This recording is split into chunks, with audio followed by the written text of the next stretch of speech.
آگے بڑھتے ہیں، دیگر خبریں شامل کرتے ہیں۔ مختلف مکاتب فکر کے علماء نے کہا ہے کہ کسی اور کے گستاخانہ کلمات کو نقل کرنا توہین کے زمرے میں نہیں آتا، اس پر توہین کے قانون کا اطلاق نہیں ہوتا، کسی کو یہ حق نہیں پہنچتا کہ وہ اس بنیاد پر کسی کو گستاخ قرار دے۔ جیو نیوز کے پروگرام آج شاذب خانزادہ کے ساتھ میں اسکالر محمد علی مرزا پر توہین کے کیس کے تناظر میں معروف عالم دین مفتی طارق مسعود، علامہ امین شہیدی، مفتی فضل ہمدرد، جاوید احمد غامدی، ڈاکٹر مفتی نعمان نعیم، علامہ جواد نقوی، مولانا عمار ناصر اور مفتی کاشف علی کی رائے پیش کی گئی۔ انجینئر نے اگر یہ کہہ دیا تو اس پہ یہ اعتراض تو کیا جائے گا کہ عیسائی ایسا کہتے ہیں کہ نہیں کہتے۔ یہ اعتراض نہیں کیا جائے گا کہ انجینئر نے نبی کی توہین کی ہے، کیونکہ انجینئر علی مرزا نے خود معاذ اللہ نقل کفر نہیں کہا ہے، کسی اور کی طرف نسبت کی ہے۔ کسی اور کی طرف نسبت کرنے سے انسان توہین رسالت کا مرتکب نہیں ہو جاتا، 295C اس پہ نہیں لگتا۔ تو یہ بالکل نہیں بنتا اس موقع پہ 295C، اور جو مولوی اس پہ خوش ہو رہے ہیں نا کہ نہیں 295C میں ہم اس کو لٹکوائیں گے، بھائی پھر آپ بھی جب کسی کا کلمہ کفر نقل کریں گے نا، جن لوگوں نے جا کے FIR کٹائی انہوں نے کیا کہا کہ انجینئر نے نبی کے بارے میں یہ الفاظ کہے ہیں، تو انہوں نے بھی تو نقل کیے نا، تو پھر ان پہ بھی 295C لگاؤ۔ اگر کوئی شخص صرف ایک قول نقل کرے اور اس کی بنیاد پر آپ اس طرح کے قوانین کا اس کے خلاف استعمال کرنا شروع کر دیں تو پھر تو ایک ایسا طوفان کھڑا ہو جائے گا کہ آپ کی ساری کتابیں اس کی عزت پہ آ جائیں گی، آپ کے سارے خطبے اس کی عزت پہ آ جائیں گے، خود قرآن کریم پر بھی نعوذ باللہ لوگ الزامات لگانا شروع کر دیں گے۔ یعنی آپ ایک چیپٹر کھول دیں گے اس کے نتیجے میں شدت پسندی کا، جس کی انتہا کہیں پر بھی نہیں ہے اور اس کو ختم نہیں کیا جا سکتا۔ پھر یہ جو جملہ تھا، یہ جو الفاظ ہیں، یہ رسول اللہ صلی اللہ علیہ وآلہ وسلم کی شان میں، آپ کی بارگاہ میں بے ادبی، لیکن میں اس کو گستاخی نہیں کہوں گا۔ میں یہ نہیں کہوں گا کہ یہ گستاخ ہے، یہ شخص توہین کی کر دی ہے، اس نے یہ کر دی، اس کی وجہ یہ بتاتا چلوں۔ میرا کوئی حق نہیں پہنچتا کہ میں کسی کو گستاخ رسول ڈکلیئر کروں، کسی کا کوئی حق نہیں پہنچتا۔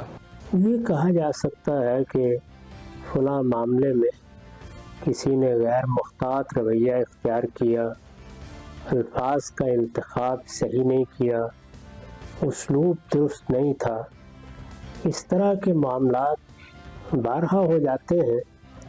ان میں بڑوں کا کام یہ ہے کہ وہ توجہ دلائیں۔ یہ تربیت کا موضوع ہے۔ اگر کسی موقع پر اس سے کوئی تجاوز ہوا ہے تو زیادہ سے زیادہ تنبیہ جاری کی جا سکتی ہے۔ نقل کفر نہ باشد، کبھی بھی کوئی چیز نقل کرنے سے انسان کافر نہیں ہو جایا کرتا۔ ان کے جو جملے تھے یا الفاظ تھے اس سے کوئی گستاخی سرزد نہیں ہوتی، نہ ہی وہ گستاخی کے زمرے میں آتے ہیں، لہٰذا ان کے اوپر کوئی بھی ہم یہ سمجھتے ہیں کہ کوئی سزا 295C یا اس طرح کا کوئی بھی قانون جو ہے ان پر لاگو نہیں ہوتا۔ خود نقل قول کوئی نہیں توہین شمار نہیں ہوتا، جیسا کہ ایک محاورہ بنا ہوا ہے کہ نقل کفر نہ باشد۔ کسی کفریہ کلمے کو نقل کرنا یا بیان کرنا یہ تو ظاہر توہین رسالت نہیں ہے۔ قرآن نے بے شمار نقل کیے ہیں، کفار کے جو تبصرے تھے رسول اللہ صلی اللہ علیہ وسلم پر قرآن نے نقل کیے۔ بالکل۔ تو اگر آپ وہ پڑھ کے سنائیں کہ کفار یہ کہتے تھے تو نقل کرنے والا تو توہین کا مجرم نہیں ہو۔ یہ مسئلہ خالصتاً نقل کفر کا ہے، اور نقل کفر جو ہوتا ہے وہ کفر نہیں ہوتا۔ نقل کفر تو اللہ کے بندے، آپ کو یہی سمجھنی ہے کہ اللہ تعالیٰ نے قرآن مجید میں کافروں کے قول نقل کیے ہیں کہ وہ کافر یہ کہتے ہیں، یہود یہ کہتے ہیں، نصارہ یہ کہتے ہیں، ساری دنیا یہ کہتی پھرتی ہے۔ یہ نقل کفر جو ہوتا ہے وہ کفر نہیں ہوتا۔ اعوذ باللہ من الشیطان الرجیم، بسم اللہ الرحمن الرحیم۔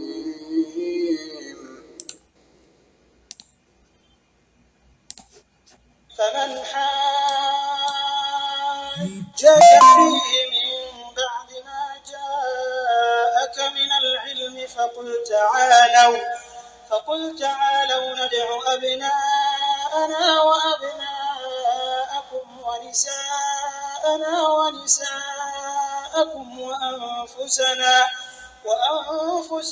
وأنفسكم ثم نبتهل فنجعل لعنة الله على الكاذبين۔ پھر اگر یہ لوگ عیسیٰ کے بارے میں تم سے جھگڑا کریں اور تم کو حقیقت الحال تو معلوم ہو ہی چلی ہے، تو ان سے کہنا کہ آؤ ہم اپنے بیٹوں اور عورتوں کو بلائیں اور تم اپنے بیٹوں اور عورتوں کو بلاؤ اور ہم خود بھی آئیں اور تم خود بھی آؤ، پھر دونوں فریق خدا سے دعا و التجا کریں اور جھوٹوں پر خدا کی لعنت بھیجیں۔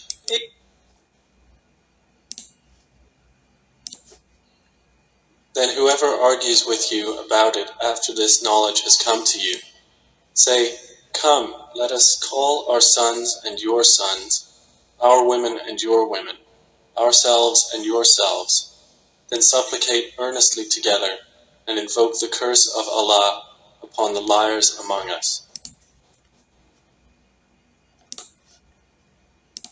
وَإِنَّ هَذِهِ أُمَّتُكُمْ أُمَّةً وَاحِدَةً وَأَنَا رَبُّكُمْ فَاتَّقُونِ، اور یہ تمہاری جماعت حقیقت میں ایک ہی جماعت ہے اور میں تمہارا پروردگار ہوں، تو مجھ سے ڈرو۔ فَتَقَطَّعُوا أَمْرَهُمْ بَيْنَهُمْ زُبُرًا كُلُّ حِزْبٍ بِمَا لَدَيْهِمْ فَرِحُونَ، پھر انہوں نے آپس میں اپنے کام کو متفرق کر کے جدا جدا کر دیا، جو چیز جس فرقے کے پاس ہے وہ اس سے خوش ہو رہا ہے۔ فَذَرْهُمْ فِي غَمْرَتِهِمْ حَتَّى حِينٍ، تو ان کو ایک مدت تک ان کی غفلت ہی میں رہنے دو۔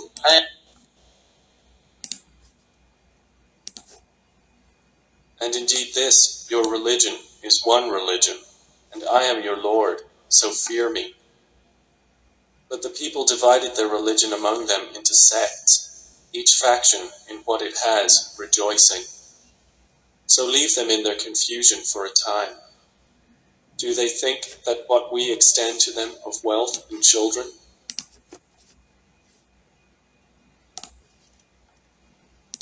إِنَّ الَّذِينَ فَرَّقُوا دِينَهُمْ وَكَانُوا شِيَعًا لَّسْتَ مِنْهُمْ فِي شَيْءٍ إِنَّمَا أَمْرُهُمْ إِلَى اللَّهِ ثُمَّ يُنَبِّئُهُم بِمَا كَانُوا يَفْعَلُونَ، جن لوگوں نے اپنے دین میں بہت سے رستے نکالے اور کئی کئی فرقے ہو گئے، ان سے تم کو کچھ کام نہیں، ان کا کام خدا کے حوالے، پھر جو کچھ وہ کرتے رہے ہیں وہ ان کو سب بتائے گا۔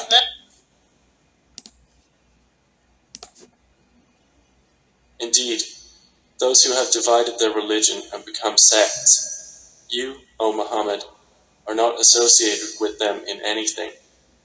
Their affair is only left to Allah. Then He will inform them about what they used to do. اعوذ باللہ من الشیطان الرجیم، بسم اللہ الرحمن الرحیم۔ اب یہ سمجھنے کی بات یہ ہے اس میں کہ 2010 کا اللہ، 2020، 25، 26 کا اللہ الگ الگ نہیں ہے۔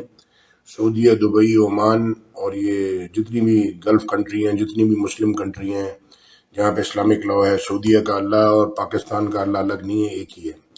دین اسلام جو عرب میں یعنی کہ جو ہینڈ اوور ہوا تھا، مکے میں ہوا تھا اللہ کے رسول صلی اللہ علیہ وسلم نے، تو وہ ایک ہی دیا تھا، 4، 5، 6 یا 7 نہیں دیے تھے۔ تو اب یہ آیت بتا رہی ہے کہ یہ جو لوگ اختلاف کرتے ہیں، جو آپس میں علماء کرام بحث و مباحثہ کرتے ہیں، تو جس طرح سے اللہ کے رسول کو اللہ نے سکھایا کہ یہ اس طرح سے، تو آپ لوگ اس طرح سے کیوں نہیں اس کو ریکنسائل کرتے قرآن سے؟ اب آپ حدیثوں کے واقعات سناتے ہیں، اور جبکہ اللہ قرآن میں کہہ رہے ہیں کہ ہم آپ کو، اللہ کے رسول کو فرمایا کہ ہم آپ کو بہترین قصہ، یعنی کہ قرآن کا بہترین قصہ یوسف علیہ السلام اور ان کے بھائیوں کا سناتے ہیں۔ بہترین اللہ بتا رہے ہیں، قرآن میں سے آپ وہ بتا ہی نہیں رہے، وہ آپ اپنے حدیثوں سے، اپنی ریسرچ، اپنے سروے سے بتا رہے ہیں۔ تو یہ یہودی عیسائیوں پہ تورات، زبور، انجیل لتری، اس سے آپ کا اختلاف ہوتا ہے تو چلو سمجھ میں آتی ہے، جی وہ مذہب ہی دوسرا ہے وہ تو، اور لیکن آپ کا مسلمانوں کے ساتھ میں مشرک، منافق، یہودی، عیسائی، یہ سب کا مسلمانوں کا آپس میں اگر اختلاف ہے تو اس کا مطلب اس نے اسٹڈی نہیں کیا، قرآن کو سیکھا ہی نہیں، سمجھا ہی نہیں۔ اب یہ آیتیں بتا رہی ہے، تو پاکستان میں، پوری دنیا میں جتنے بھی لوگ سمجھتے ہیں الگ الگ ہمارے حساب سے، میرے خیال سے وہ جی امام شافعی کو فالو کرتا ہوں میں، تو یہ آپ کے سامنے آیت رکھ دی۔ اب وہ اللہ کہہ رہے ہیں کہ جنہوں نے ٹکڑے ٹکڑے کر لیا دین کو، فرقے ہو گئے، تو ان کا آپ کو ان سے کوئی کام نہیں، ان کا کام اللہ کے حوالے، پھر اللہ ان سے پوچھے گا۔ ایک بات سمجھ لیں، ایک بالٹی سمندر میں سے نکالتے ہیں اور اس کے قطرے قطرے ادھر ڈال دیتے ہیں، جماعتیں بنا دیتے ہیں، تو اس کی کوئی اوقات نہیں ہے۔